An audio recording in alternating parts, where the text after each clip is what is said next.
मुस्लिम, मछली, मंगलसूत्र, हिंदुत्व ऐसे हथकंडे अपनाकर भ्रष्टाचार में लिप्त भाजपा पिछले 10 वर्षों से सत्ता में काबिज है और आगे भी यही स्ट्रेटेजी अपनाकर सभी छोटे बड़े चुनाव में जीत हासिल करना चाहती है, जिसका जीता जागता नमूना बुलडोजर बाबा के नाम से जाने जाने वाले उत्तर प्रदेश की जनता में 2 बार मुख्यमंत्री बने बटोगे तो कटोगे के अपने नए जुमले के साथ कल योगी आदित्यनाथ मीरा भाईंदर की जमीन पर महायुति के लिए प्रचार करते दिखे। हाँ, ये बात और है कि 13 नवंबर को सुप्रीम कोर्ट ने बुलडोजर पर हथौड़ा चलाने का फैसला कर लिया है। वहीं गीता जैन वर्तमान एमएलए जिन्हें बीजेपी का टिकट नहीं मिलने पर खिसियानी सी थी, योगी आदित्यनाथ के लिए उनका मीरा भाईंदर में आने पर प्रचार करते दिखी। मीरा भाईंदर में 2 विधानसभा सीटें हैं, 145 और 146।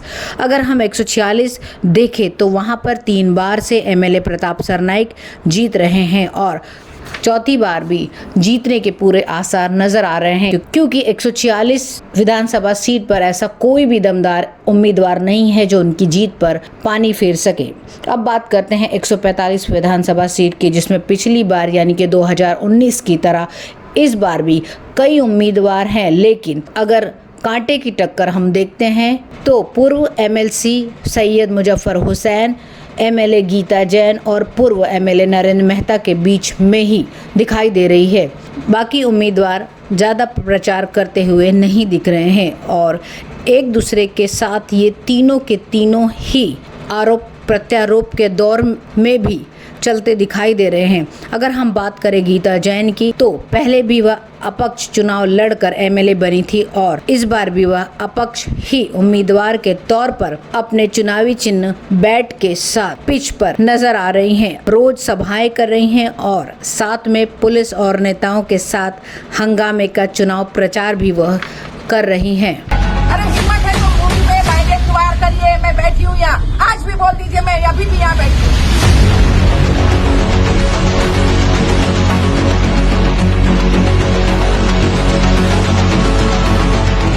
विदाउट तुम्ही नोटीस उचलता काय कानून कायदा या शहरात तुम्ही करणार की नाही?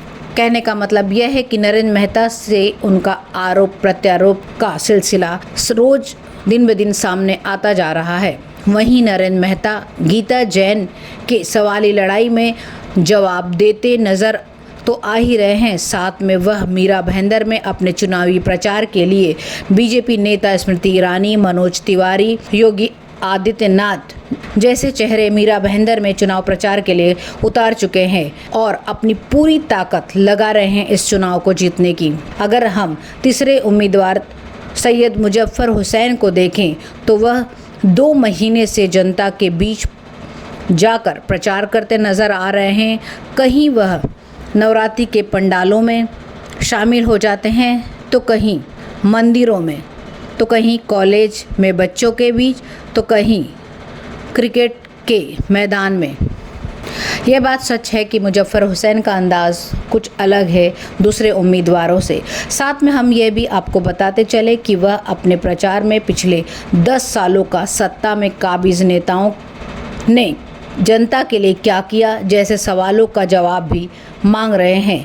विकास की बात तो मुजफ्फर हुसैन कर ही रहे हैं, लेकिन एक बात उनके प्रचार में यह भी देखने को मिल रही है कि उन्होंने जय श्री राम के नारे भी लगाए हैं अपनी सभाओं और रैलियों में, जो कि पूरी तरह से हिंदुत्व के ठेकेदारों के लिए चौंकाने वाली बात है। जय श्री राम। महाविकास आघाड़ी की आने वाले इस चुनाव में महाराष्ट्र में सरकार बनने जा रही है। हम जहां खड़े हैं ये भाईंदर पश्चिम है और इस भाजी मार्केट गली में रास्ते पर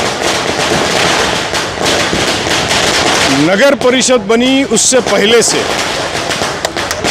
ग्राम पंचायत के ज़माने से क्या है कि शहर में नए नेता बहुत आ गए।